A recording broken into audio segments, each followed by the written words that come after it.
बिल्कुल लग रहे हैं मीटर जी प्रशासन। चलो नेक्स्ट क्वेश्चन सिर्फ पर्टिकुलर ग्रुप के बंदे जो आके बैठ के सवाल कर रहे हैं, एससी सर्टिफिकेट का जवाब तो दे दो सर। बिल्कुल एससी सर्टिफिकेट का जवाब दे रहे हैं। आगे 50% लोगों के ਜਿਹੜੇ ਬਣ ਰਹੇ ਆ ਹਰ ਸਟੇਟ ਦੇ ਵਿੱਚ ਜਿਹੜੀਆਂ ਕਾਸਟ ਹੈ ਅਲੱਗ-ਅਲੱਗ ਜਿਹੜੀਆਂ ਆਇਡੈਂਟੀਫਾਈ ਕੀਤੀਆਂ ਹੋਈਆਂ ਹੈਲੋ ਹਰ ਇੱਕ ਦੇ ਵਿੱਚ ਅਲੱਗ-ਅਲੱਗ ਆਇਡੈਂਟੀਫਾਈ ਕਾਸਟ ਜਿਹੜੀਆਂ ਕੀਤੀਆਂ ਹੋਈਆਂ। ਹਾਂਜੀ ਸਰ, ਮੈਂ ਆਪਣਾ ਟੰਡਨ ਸਾਹਿਬ ਨੂੰ ਪੁੱਛਣਾ ਚਾਹੁੰਦਾ ਜੀ ਇੱਕ ਸਵਾਲ।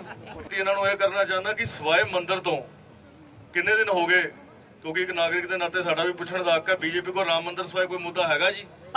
ਕੋਈ ਰੋਜ਼ਗਾਰ ਦਾ ਮੁੱਦਾ ਹੋਏ, ਕਦੀ ਕੋਈ ਡਿਵੈਲਪਮੈਂਟ ਦੀ ਗੱਲ ਕੀਤੀ ਹੋਏ ਜਾਂ ਕੋਈ ਹੋਰ, ਮਤਲਬ ਮੈਂ ਵੋਟ ਤੁਹਾਨੂੰ ਜ਼ਰੂਰ ਪਾਵਾਂਗੇ, ਸਾਨੂੰ ਮੁੱਦਾ ਦੱਸ ਦਿਓ ਕਿ ਰਾਮ ਮੰਦਰ ਤੋਂ ਇਲਾਵਾ ਕੋਈ ਮੁੱਦਾ ਹੈਗਾ, ਕੋਈ ਰੋਜ਼ਗਾਰ ਬਾਰੇ ਗੱਲ ਕੀਤੀ ਹੈ। ਜਿੱਦਾਂ ਹੁਣ ਕਾਂਗਰਸ ਨੇ ਨੈਸ਼ਨਲ ਰੋਜ਼ਗਾਰ ਕਮਿਸ਼ਨ ਜਿਹਾ ਲਿਆਂਦਾ, ਕਈ ਹਜ਼ਾਰਾਂ ਬੰਦਿਆਂ ਨੂੰ ਨੌਕਰੀ ਮਿਲੀ, ਚਲੋ ਥੋੜਾ ਲੋਨ ਮਿਲਿਆ, ਚਲੋ ਉਹਨਾਂ ਨੂੰ ਅਜਮਾਇਆ ਹੋਇਆ, ਨਹੀਂ ਵੋਟ ਪਾਉਂਦੇ। ਬੀਜੇਪੀ ਨੂੰ ਕਿਸ ਮੁੱਦੇ ਤੇ ਵੋਟ ਪਾਈ ਅਸੀਂ? ਸੈਕੂਲਰਿਜ਼ਮ ਦਾ ਨਾਮ ਹੀ ਨਹੀਂ ਬੀਜੇਪੀ ਲੈਂਦੀ, ਜਮਹੂਰੀਅਤ ਦਾ ਨਾਮ ਹੀ ਨਹੀਂ ਲੈਂਦੀ। ਦੁਨੀਆ ਚੰਦ ਤੇ ਪਹੁੰਚ ਗਈ, ਚੰਦ ਤੋਂ ਵੀ ਉੱਤੇ ਪਹੁੰਚ ਗਈ। ਇਹ ਹਲੇ ਵੀ ਰਾਮ ਮੰਦਰ ਦੀ ਗੱਲ ਕਰ ਰਹੇ ਹਾਂ। ਅਸੀਂ ਵੀ ਹਿੰਦੂ ਆ, ਮੈਂ ਬ੍ਰਾਹਮਣ ਆ, ਅਸੀਂ ਰਾਮਚੰਦਰ ਜੀ ਨੂੰ ਜ਼ਿਆਦਾ ਮੰਨਦੇ ਆ। ਮਤਲਬ ਇਹ ਮੁੱਦਾ ਭਟਕਾ ਕੇ ਲੋਕਾਂ ਦਾ ਧਿਆਨ ਕਿਉਂ ਭਟਕਾਇਆ ਜਾਂਦਾ, ਇਸ ਗੱਲ ਦਾ ਮੈਂ ਇਹਨਾਂ ਤੋਂ ਜਵਾਬ ਮੰਗਣਾ ਚਾਹੁੰਦਾ ਟੰਡਨ ਸਾਹਿਬ ਤੋਂ। जो आपका सवाल है, बेसिकली जो राम का मुद्दा है वो मुद्दा हमारे सिद्धांत के साथ जुड़ा हुआ है, ये कोई इलेक्शन का मुद्दा नहीं है।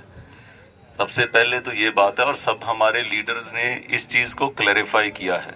जहां तक और मुद्दों का सवाल है, आप अगर देखें, अगर चारों तरफ अगर हिंदुस्तान में अगर आपको आज सड़कें मिल रही हैं, जो गोल्डन क्वाड्रिलेटरल के नाम का जो काम शुरू किया वो वाजपेयी जी की सरकार के वक्त शुरू किया गया।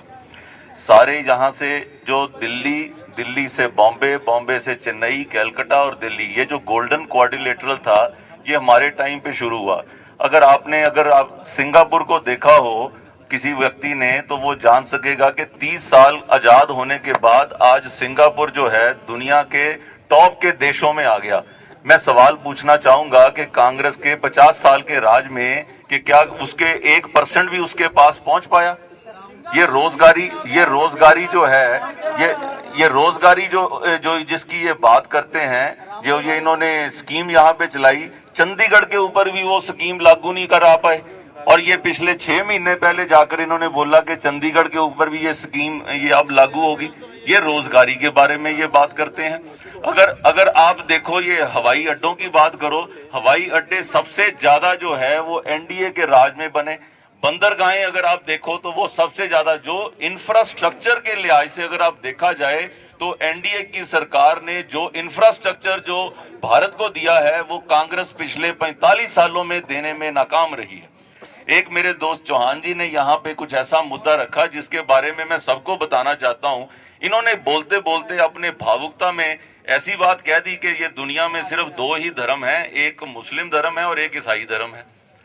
दूसरी तरफ ये कहते हैं कि मैं धर्म जागरण मंच की तरफ से वो जो लोग कन्वर्ट कर रहे थे तो मैं उसको रिप्रेजेंट करने वहां गया, मैं धर्म को अपने बचाने के लिए वहां गया, लेकिन यहाँ पे है ही एक ईसाई धर्म और मुस्लिम धर्म।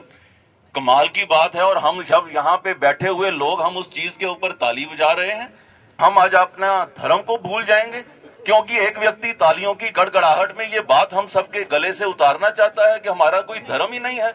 आज हम अपने बाप को भूल जाएंगे? आज क्या हम भगवान राम को भूल जाएंगे? आज हम भगवान कृष्ण को भूल जाएंगे? इन्होंने सवाल पूछा कि जी बताएं क्या क्या ये कि जन्माष्टमी पे ये करते हैं, ये जन्माष्टमी पे ये क्या ये यहाँ पे बांटने जाते हैं, फल फ्रूट बांटने जाते हैं? सर मेरी आपसे गुजारिश है कि नहीं मैडम ये एक बहुत बड़ा मुद्दा है। मेरे सारे दोस्त इस चीज से इन्वॉल्व हैं, सबके लोगों को दिलों को इस चीज की ठेस पहुंची है कि इस चीज के बारे में कोई व्यक्ति ये बात कहकर अचानक ये उठकर चला जाए। ये कोई तरीका नहीं है कि आप किसी भी धर्म के ऊपर आप ऐसे आप सर यहाँ पे हम जनता के मसले, रोटी का मसले के साथ ही ये आज आप हर एक के घर के अंदर एक अपना भगवान है, एक अपना एक मुद्दा है जिसके साथ भगवान के साथ आदमी जुड़ा हुआ है। आप हिंदू एक पद्धति है, रहने की पद्धति है, ये मैं मानता हूँ, लेकिन आपका कोई धर्म नहीं है। क्या कोई लोग ऐसे कह सकते हैं कि हिंदू कोई धर्म ही नहीं है? ये चीज के ऊपर एक ये इसके ऊपर एक ये पॉलिटिकल दायरे के ऊपर ये बात छेड़ना, मेरे हिसाब से ये चौहान जी ने ये गलत किया है। मैं कहना चाहूंगी प्लीज आप धर्म का मुद्दा यहाँ ना ही लेकर आए तो बढ़िया है। हम अपना जनता का सवाल लेते हैं। ऐसा है मेरे आदरणीय छाबड़ा मेरे जी, काबिल दोस्त 2 बार पिट चुके हैं, आज मत पिटवा देना भाई। आदरणीय छाबड़ा जी, कहीं एक पार्टी का मुद्दा ये रह जाए। सर आदरणीय छाबड़ा जी से मैं एक क्वेश्चन करूंगा, उसका कृपया बताएं।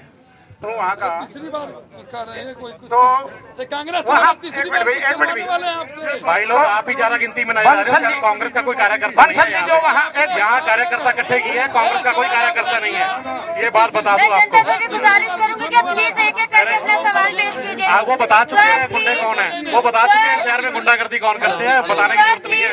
प्लीज एक एक करके अपने सवाल कीजिए। एक मिनट जरा मैं 1 मिनट छाबड़ा जी वहाँ बंसल जी जनता से वायदा करके आए थे कि शेड्यूल का सर्टिफिकेट बिल्कुल खुल गए हैं। मैं वहाँ का प्रधान होने के नाते पब्लिक मेरे पास आई शाम को कि आज जो है बंसल जी स्टेज बनाना उस करके गए हैं, हमारे यहाँ मोहर लगा दो कि हम शेड्यूल कास्ट हैं। वाह भाई तुम तो 20-30 आ गए, लेकिन ऐसा नहीं है। बोले आपने कुछ नहीं लगता, आप मोहर लगाओ और भेजो आगे। मैंने वहाँ मोहर लगा दी। सुबह वहाँ एजिटेशन हुआ।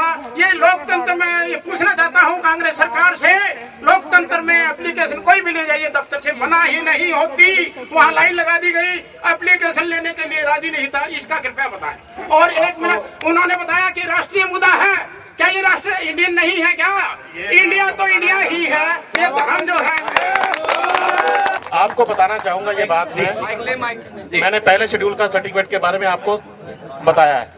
आप एक बात का जवाब दे दीजिए, आप इतने साल से चंडीगढ़ में हैं, शेड्यूल का सर्टिफिकेट बंद कब हुए थे बनने? ये 1996 से बंद किया गया। 96 में किसकी सरकार के दौरान बंद हुए और क्यों हुए? उसके बाद क्यों हुए और कैसे हुए? क्या आपने उनसे कभी कोई सवाल किया? बीजेपी सरकार आई थी, हाँ। उसके बाद कांग्रेस आई। कांग्रेस का देखो कार्यकाल कितना रहा, कांग्रेस को इसलिए पड़ रहा भारी है। तो मैं पूछता कांग्रेस से, आप मुझे ये बता दीजिए, हम तो 11 साल सत्ता में नहीं थे, 11 साल तक दूसरी पार्टियां सत्ता में थी।